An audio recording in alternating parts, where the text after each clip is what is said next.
Mummy daddy తీసుకొని absolute బార్బిక్యూకి అయితే వెళ్ళాం మేము.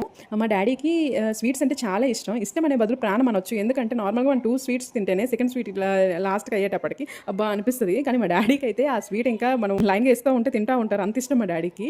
స్వీట్స్ హెల్త్కి మంచిది కాదు, కానీ పోనీలే ఇష్టం కదా, ఒక్క రోజుకి అయితే ఏమైపోతుంది అని చెప్పి ఆ రోజు మేము కూడా ఏమనలేదు.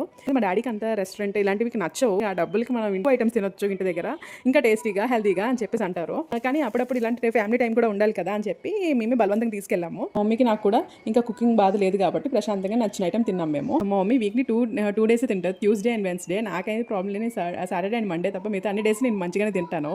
ఐ మీన్ నాన్ వెజ్ అనమాట. మా హస్బెండ్ నాకు ముందే వార్నింగ్ ఇచ్చారు, లాస్ట్ టైం లాగా ఐస్ క్రీమ్స్ అండ్ కేక్స్ ముందే తినేయొద్దు, పొట్ట ఫిల్ చేసుకున్నానని.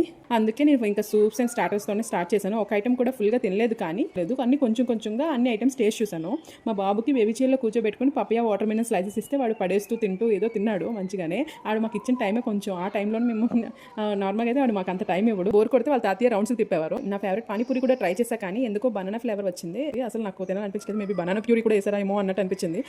ఇంకా పాన్ ఫ్లేవర్తో ఐస్ క్రీమ్ అయితే చాలా టేస్టీగా అనిపించింది. నేనైతే 2 times తిన్నాను. ఇంకా లంచ్ అయితే కంప్లీట్ చేసుకొని ఇంటికైతే రిటర్న్ అయిపోయాం. For more videos subscribe to my channel. Bye bye.